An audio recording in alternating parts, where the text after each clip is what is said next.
كان فاضل لي حاجة بسيطة قد كده ويجرى لي حاجة.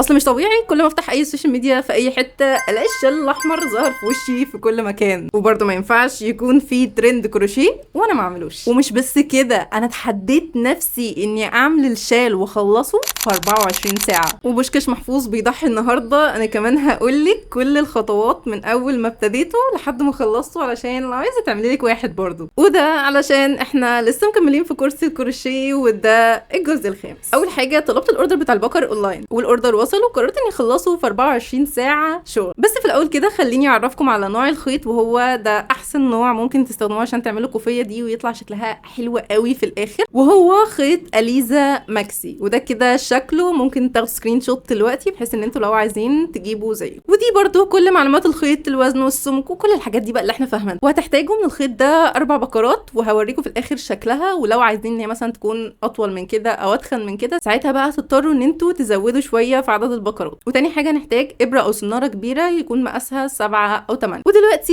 يلا بينا بقى نبدا. اول حاجه جبت البكره بتاعتي، وانا بحب اطلع الخيط من النص كده. اي نعم بيكلكع مني احيانا كده وبحس ان انا مش عارفه اطلعه، بس هنا اهو طلعته. ويلا بينا بقى نبدا. اول حاجه هنعمل الحلقه البسيطه اللي هي بتكون بدايه اي بروجكت كروشيه. بنتنيها كده وبعد كده بناخدها على الطرف الطويل وبعدين بنشد. وكل اللي نعمله ان احنا ندخل الابره او السناره بتاعتنا في وسط الحلقه ونشد، علشان بقى بعد كده نبدا السلسله بتاعتنا.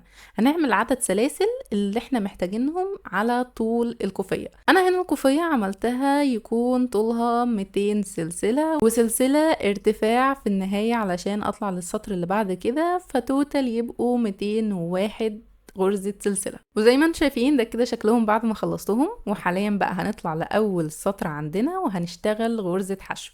هنعدي أول غرزة أو أول حلقة أو آخر سلسلة عملناها، وندخل في السلسلة اللي بعدها وندخل بالخيط زي ما انتم شايفين كده. ناخد لفة من الخيط وهيبقى معانا حلقتين على السنارة، ناخد لفة ونطلع منهم هما الاتنين.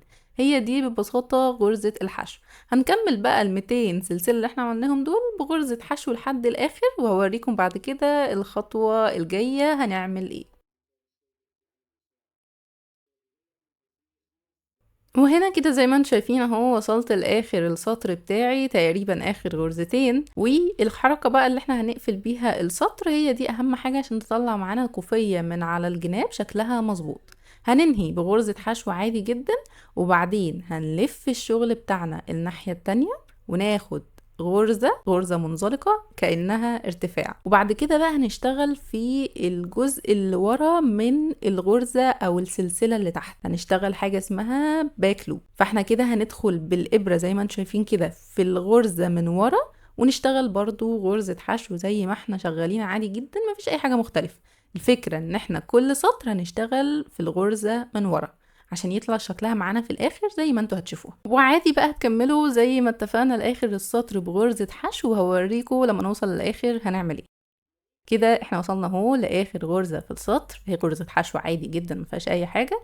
وزي ما عملنا بالنسبة للسطر الاولاني هنقلب الشغل بتاعنا لورا، ناخد غرزة منزلقة كأنها غرزة ارتفاع، وبعد كده بقى هنشتغل على كل الغرز من ورا زي ما اشتغلنا. ودي بقى الطريقة اللي هنشتغل بيها لحد آخر الكوفية. تقدروا بقى تعملوا عدد سطور زي ما انتوا عايزين.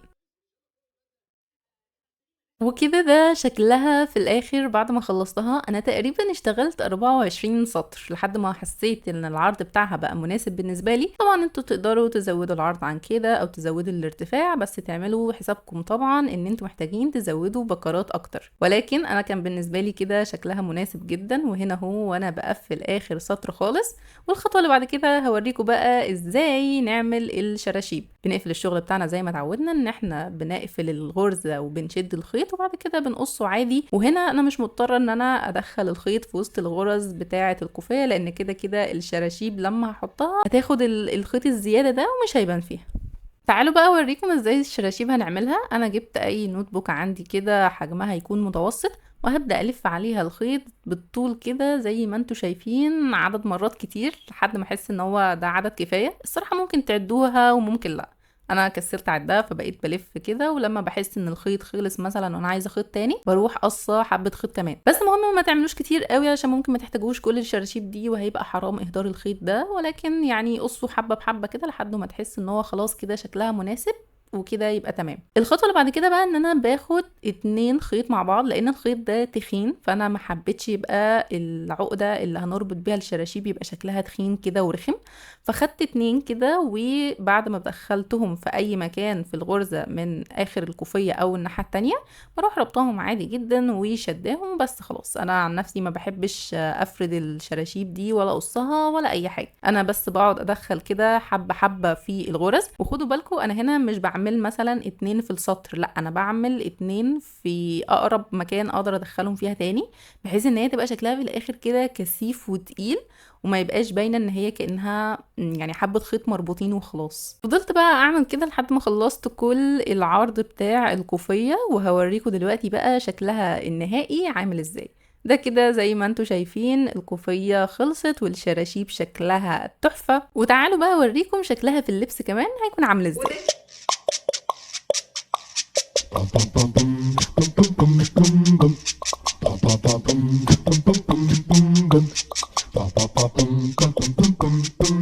وزي ما انتوا شايفين هي لوحدها على اوتفيت كله اسود في اسود هتاخد الطقم في حتة تانية خالص، وبجد شكلها مختلف وحلو حتى لو في ناس كتير عملتها، بس كفاية انك انتي عملتيها بنفسك ولنفسك. واكيد هستنى توروني شغلكم على انستجرام، لان عايزة اقول لكم فطومة بعتت لي شغل الشنطة بتاعتها على الفيديو بتاع المرة اللي فاتت، والصراحة انا انبسطت جدا، ابهرتني بجمال الشنطه بتاعتها. وفي النهايه اتمنى تكونوا انبسطتوا واستفدتوا من الفيديو ده، ولو لسبب ما عايزين تشوفوني تاني فما تنسيش تعملوا سبسكرايب، وبس كده.